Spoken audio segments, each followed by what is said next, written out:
வழி தெரிஞ்சோம் நான் தொலைஞ்சு போனேன், பாத புரியாம பயந்து நின்னேன். 100 பேரை தேடி நீங்க போகல. மாறன் பரிசுத்த ஆவியின் திரியேக ஆசீர்வாதம் நம் அனைவரையும் ஆசீர்வதித்து காப்பதாக. ஆமேன். கிறிஸ்துவுக்குள் பிரியமான அன்பு இறை மக்களே, உங்கள் அனைவரையும் இயேசு கிறிஸ்து நாமத்தினாலே வாழ்த்துகிறேன். இந்த நாள் ரோமர் 12:1-2 திருமொழிகள். நமது வீட்டுக்கு ஒரு சிறப்பு விருந்தினர் வருகிறார் என்று சொன்னால், ஒரு புனிதரோ, ஒரு பெருந்தலைவரோ, ஒரு பெரிய அதிகாரியோ ஒருவர் வருகிறார் என்று சொன்னால், நாம் இன்றைக்கு எவ்வளவு பரிசுத்தமாக சுத்தமாக இல்லங்களை ஆயத்தம் செய்து வைக்கிறோம். ஆனால் ஊழியக்காரர் வருவார் என்று சொன்னால் அவர்களை தடை சொல்கிறவர்கள், வேண்டாம் நான் அங்கு இருக்கிறேன் இங்கு இருக்கிறேன் என்று சொல்கிற நாட்கள் பெருகி கொண்டிருக்கிறது. விசுவாசிகளினுடைய எண்ணங்கள் அவ்வாறாக இருக்கிறது. ஆனால் மனிதர்கள், முக்கியமான தலைவர்கள் வரும் பொழுது நாம் என்ன செய்கிறோம்? நம்முடைய முக்கியமான அலுவல்களை கூட ஒதுக்கி வைத்துவிட்டு அவருக்குடைய வருகைக்காக எல்லா ஆயத்தங்களையும் செய்து வாகனத்தோடு ரெடியாக இருக்கிறோம். அதுபோல் அன்புக்குரிய இறை மக்களே, இந்த வருகையின் காலங்கள் கடவுள் தம்முடைய குமாரனை குழந்தையாக பரிசுத்தமாக நம்முடைய வீட்டிற்கு அவர் வருவதற்கு ஒப்பு கொடுத்திருக்கிறார். அவருடைய வருகைக்கான நம்முடைய இலக்கு எதுவாக இருக்க வேண்டும்? உண்மையோடு, தெய்வீக அன்போடு, விசுவாசத்தோடு காத்திருக்க வேண்டும். இலக்கு மிக மிக அவசியம். கலப்பையிலே கை வைத்திட்ட மகனுக்கு அவனுடைய இலக்கு அந்த கலப்பையின் கூர். அதுபோல் தூண்டில் போடுகிறவனுடைய இலக்கு அந்த மிதப்பு கட்டை. வாகனம் ஓட்டுகிறவனுடைய இலக்கு கையில் பிடித்திருக்கிற அந்த ஸ்டியரிங். இன்னும் பல நிலைகளை பார்க்க கொண்டால் ஒவ்வொருவருக்கும் ஒவ்வொரு இலக்கு இருக்கிறது. அந்த இலக்கு கிறிஸ்துதான் நம்முடைய இலக்கு என்பதை இந்த வருகையின் காலங்கள் நமக்கு வலியுறுத்துகிறது. அதற்கு நம்மை நாமே பரிசுத்தப்படுத்தி அன்போடு அவருடைய வருகைக்காக இல்லத்தை மாத்திரமல்ல, நம்முடைய வாழ்க்கையை முழுவதுமாக சுத்தம் செய்ய வேண்டும்.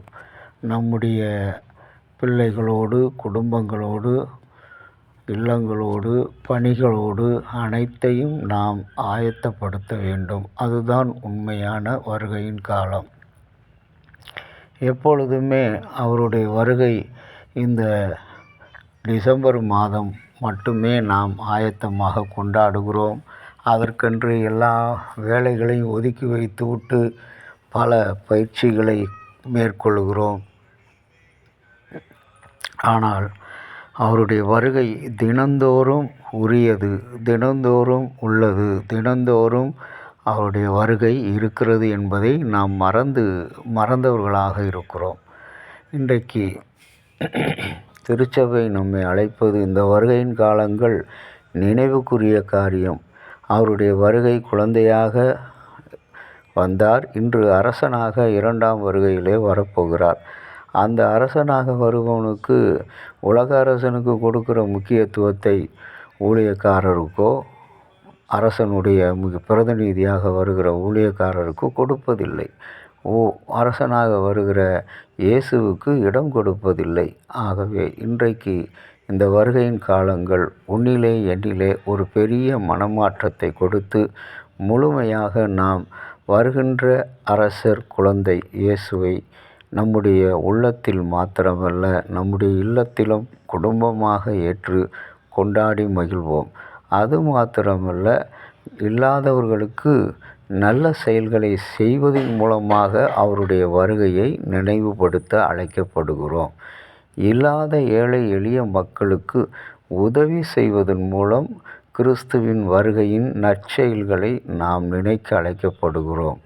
அது மாத்திரமல்ல, இன்றைக்கு கிறிஸ்துவனுடைய வருகையில் பாடல்கள் ஆயத்தப்படுத்துகிறோம்.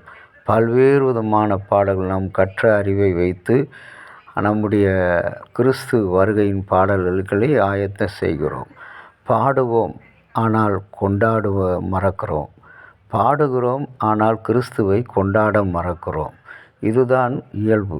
ஆகவே அன்புக்குரிய இறை மக்களே, கிறிஸ்து பிறப்பு என்று சொன்னால், கிறிஸ்துமஸ் என்று சொன்னால், வருகையின் காலம் என்று சொன்னால் பாடுவோம், என்ன செய்வோம், பிறருக்கு அறிவிக்க நாம் நாடுவோம். அது எதற்காக? அந்த மெய்ப்பொருள்கள் தேடி போனதைப் போல பிறருக்கு நாமும் தேடி சென்று உதவுவோம். அடுத்தபடியாக அந்த ஞானிகளைப் போல, ஞானிகள் என்று சொல்வதாலே அவர்கள் உயர்ந்தவர்கள், அவர்கள் அறிவற்றவர்களாக கிறிஸ்துவை தேடினார்கள். அவர்கள் தேடுகின்ற அளவுக்கு கிறிஸ்து எவ்வளவு உயர்ந்திருக்கிறார் என்பதை இன்றைக்கு நாம் இந்த வருகையின் காலங்களிலே புரிந்து கொண்டு நடக்க வேண்டும். நம்முடைய வாழ்க்கையில் இன்றைக்கு கொடுத்த இந்த சிறிய சிந்தனையில் கிறிஸ்துவினுடைய அன்பு நம்மிடத்தில் அவருடைய வருகையின் வழியாக வருகிறது. அந்த வருகைக்கு நம்முடைய வாழ்க்கையை, குடும்பத்தை, திருச்சபையை ஆயத்தப்படுத்துவோம். கர்த்தர் நம்மை ஆசீர்வதிப்பாராக. ஆமீன். ஜெபம் செய்வோம். எல்லாம் உள்ள கடவுளே, இறை இயேசுவே, உம்முடைய உயர்ந்த கிருபையினாலே எங்கள் மீது பாராட்டின அளவில்லாத அன்பினாலே உம்முடைய மைந்தனை புனிதராக, அரசராக எங்களுக்கு குழந்தை வடிவத்திலே இன்றைக்கு அனுப்புகிறீர். அவரை ஏற்றுக்கொள்ள எங்கள் இல்லத்திலே இடம் கொடுக்க எங்களை ஆயத்தப்படுத்தும். ஆண்டவரே, தேவையற்ற காரியங்களை விட்டுவிட்டு தேவையான ஒன்றை, கிறிஸ்துவின் பிறப்பை, கிறிஸ்து என்ற கருவை நாங்கள் கொண்டு வாழ துணை புரிந்தருளும். இறைமகன் இயேசுவின் நாமத்தில் வேண்டுகிறோம் நல்ல பிதாவே. ஆமீன். தந்தையாகிய கடவுளின் அன்பும் மைந்தராகிய இயேசுனுடைய அருளும் பரிசுத்த ஆவியினுடைய நல்ல உறவும் பாதுகாப்பும் உங்கள் அனைவரோடு கூட இருப்பதாக. ஆமீன்.